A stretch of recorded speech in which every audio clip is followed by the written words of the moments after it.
Welcome to the Ryan Holtz Show. On this show, you can expect the latest, the greatest, and the best curated content on business, marketing, automotive, and lifestyle. Sit back, put in your earplugs, and let's enjoy the ride. Now, as always, I want to make sure you get the best in content that will help you monster your goals, both personally and professionally. I want to keep this conversation going, so please check me out on Twitter, Instagram, and Periscope at Ryan Holtz1. And then go over to facebook.com/Ryan Holtz Marketing, and we can chat there too. I also want you to visit www.ryanholtz.ca, as this will be where I put my almighty beloved show notes. Ladies and gentlemen, boys and girls, I am proud to bring you the Ryan Holtz Show. Let the beat drop and enjoy.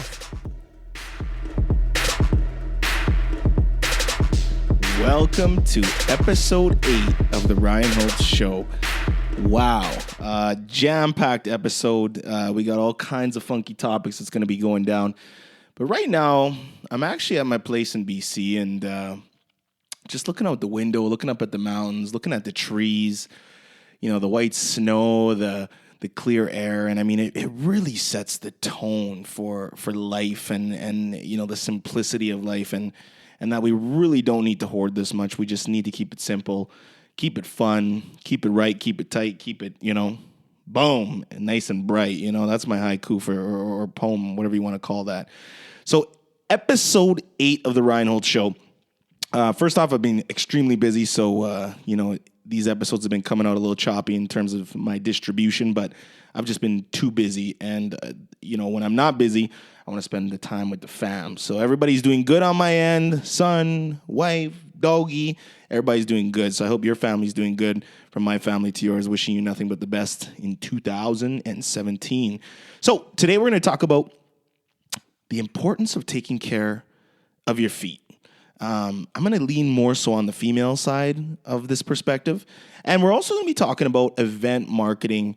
And if you are in event marketing or you're thinking of throwing an event for your small business, medium-sized business, large business, some things that you can really implement that will help you get the desired results. So let's kick it off with all further ado. And I want everybody to understand that I see what's going on in the world. I see all kinds of things with the new Trump administration, with the United States, with some of the things that they're doing. And I have huge opinions of it, obviously. I'm a very passionate person, but I think there's so many other great things going on in the world that we should be talking about that we're not. So I'll always believe that positivity trumps, no pun intended, negativity, okay? So, you know, I got to break it down. So if anybody's kind of spent, you know, a few minutes with me or whatnot, they're going to understand my passion for nice feet. And everybody who's on this podcast so far, you're going to be thinking, what the heck does this have to do with the Ryan Holtz Show? Well, in that little, you know, title, it says automotive lifestyle. I mean, the lifestyle aspect, we're going to really, really talk about this. So every time I ask people what they think about feet, I don't know if they're just shy or they like to make up some sort of excuse as to, you know, hey, feet are gross and this and that and who looks at feet. But I'll tell you right now, feet's a $1 billion market. You got shoes. You got tattoos going on feet. You got pedicures going on feet. So we got the aesthetics industry happening there. Feet are a huge, huge deal to people. But it's one of the most weirdest subjects and issues often talked about, because sometimes when you correlate the subject of feet, people start getting all nasty and weird about it. So my whole foot obsession came when I was 13 years old. And I was literally a part of a band. And I know you guys are probably thinking, man, this guy's going to start dropping a Bandcamp story right now. I'm not going to drop a Bandcamp story, but what I am going to drop is we were on the bus from Toronto, headed into the Maritimes. And there was this girl doing her feet. And I was so just hooked on her for the rest of the trip because she took care of her feet so well. But I think the feet really is the analogy from head to toe, you know, from inside outside, because I think that because we're not maybe necessarily looking at feet all the time, sometimes we can really assess a person's true character based on what we don't see and based on what they don't know that we're actually looking at. And that will really, really dictate what somebody's character is truly like. And my opinion is when you see somebody taking care of their feet extremely, they're a very detail-oriented person. And I think in the world that we live in today, we're rushing to judgment way, way too quick. And, within 2 seconds, we're only judging on what we see. But I think in general, we don't really consider what we don't see. And I think that's human nature. And I think that spreads into personal lives. I think that spreads into business.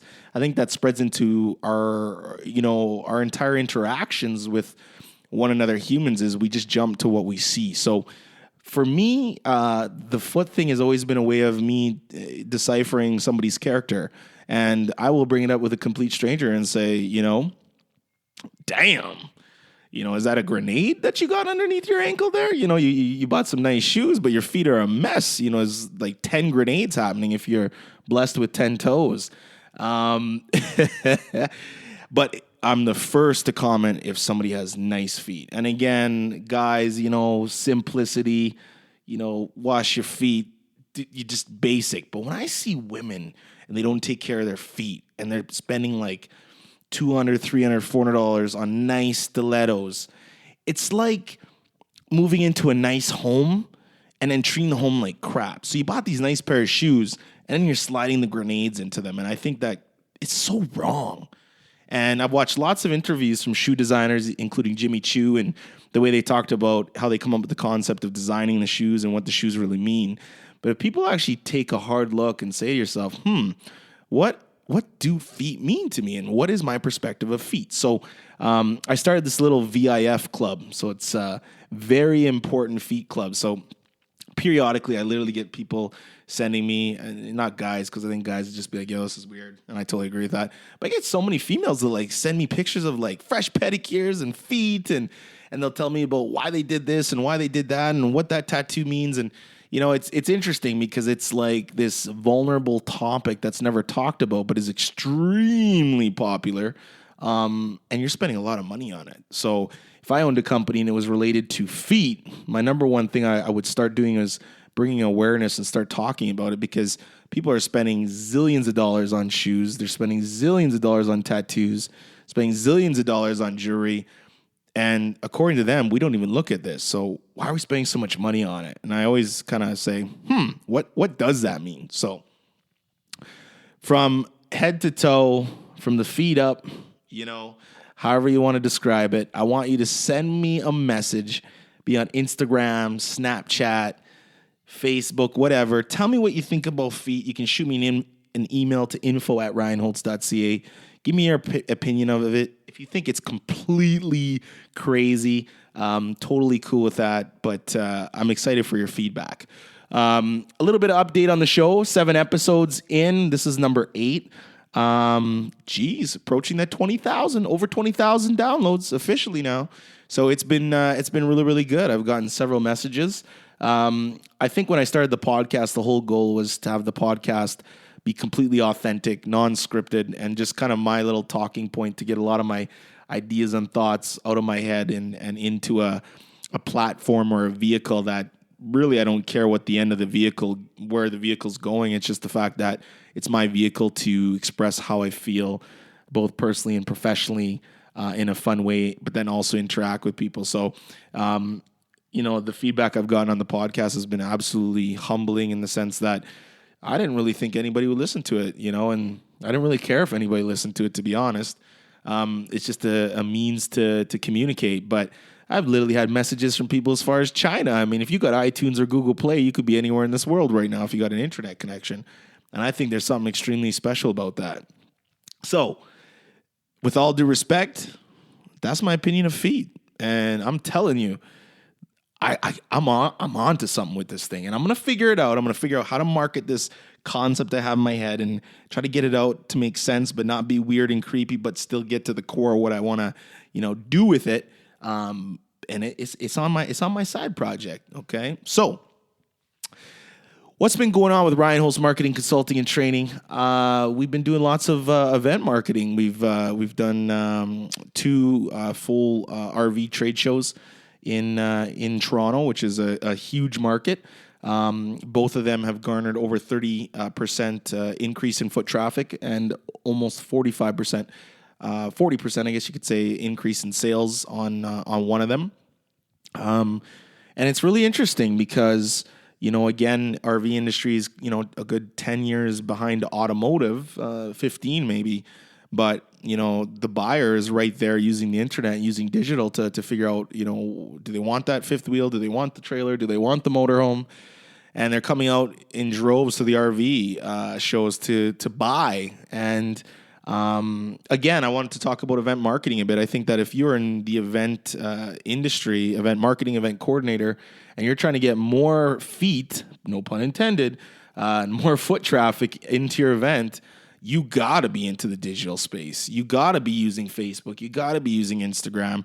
You got to be using some sort of blog component to tell people what the expectation is when they get to your event, whether it's on a small scale or a very grand scale. What I love about using digital, especially if you are doing an event, RV show in Toronto, that's a massive event. It's thousands of people. But what I love about digital is it gives you a way to scale who's actually at the event and what they actually think of the event before the event happens, during the event happens, and for sure after the event happens. So it's really that way to garner that, again, one-to-one relationship, just to reach out and say, hey, we want you to come. And while you're here, we want you to enjoy. And then when you leave, we want your feedback. We want you to tell us about it. So a couple tips. I'll give you 3 tips to kind of launching a good event. Number 1, have some decent branding. Just, some decent graphics. Include a hashtag. Tell people what the expectation is. Tell them where they can go to say hi to you or ask questions via social media. And really try to pump that out prior to the event. Number 2, while the event is happening, get on the same channel in which you told the people to, visit, buy tickets, et cetera, and tell them, hey, here's what's going on at the event right now.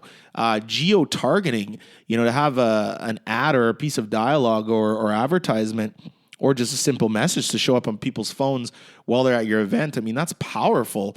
To be able to say, hey, thanks for coming to our event. Here at the event, we have face painting, we have, the ice cream person over there. Like, just try to make that event a huge, big group digital online conversation. Because everybody that's walking around the event, they got a smartphone, and that smartphone, that's the key to the VIP, and that is the reality.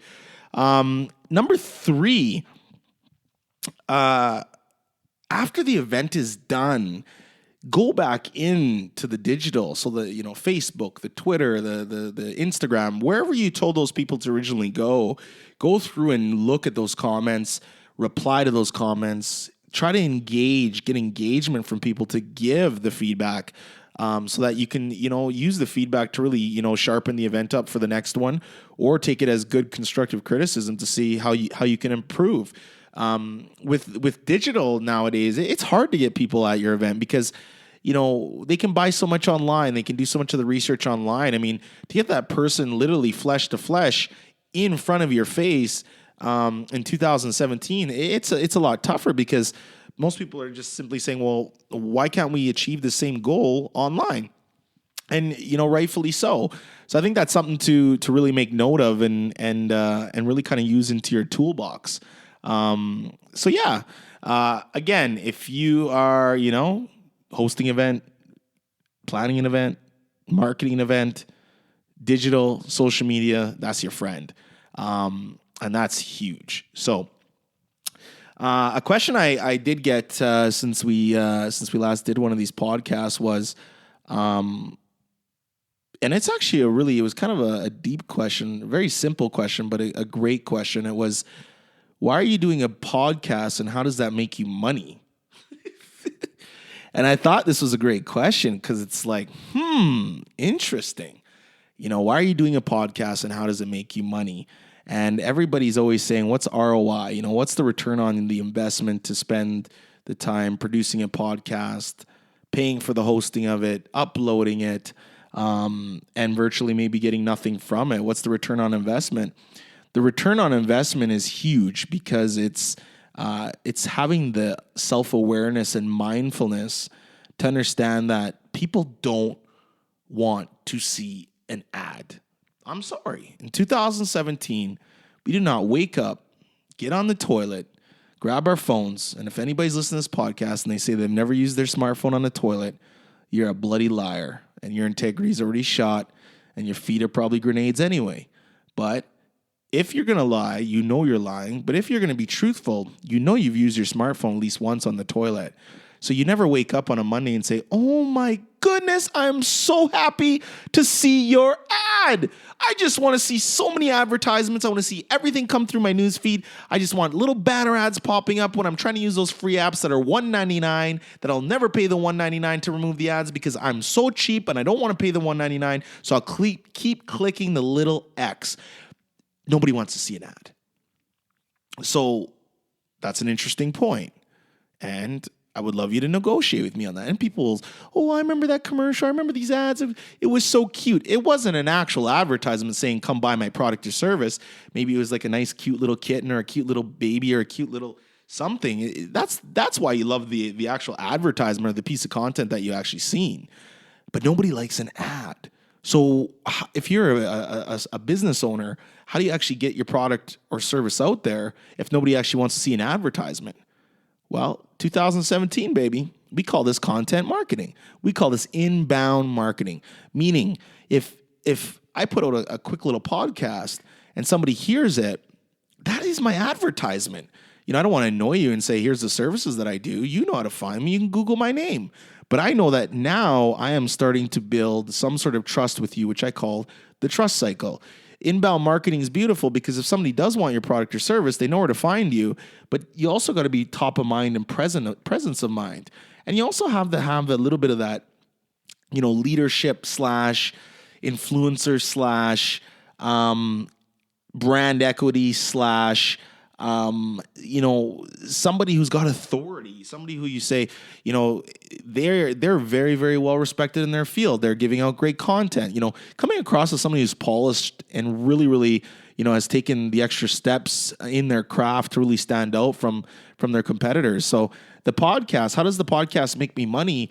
The podcast makes me money in several ways. It makes me money in the sense that I'm talking to an audience that maybe didn't even know about me, didn't even hear about me, and now is actually checking out my website, checking out my social media, checking out what I have to offer, all these little things. And at least 1 to 3 times a week, I get some sort of client or potential client, sending me a message saying, hey, here's where we're at. What can you do to help us? And that is a beautiful thing. I never pick up the phone and cold call. I never send out a crappy little, marketing advertisement email. I never walk in cold to somebody's business. I mean, they just, when they know what they need or they're ready to take that step, even if they don't know what they specifically need at that time, they will figure out that they need something and start to make those necessary movements to attain the product or service in which they feel is going to fulfill their gap. At that point is when I like to come in and say, hello, thanks for reaching out to me. How can I help you? And, we got to get into this mentality of inbound marketing. It's writing the blogs. It's, participating on social media, not broadcasting to social media, but, saying hi to people, getting in the mix of things. You got that little bio on Instagram. You got the bio on Twitter. You got the little bio on Facebook. I mean, people will understand what you do over the course of time.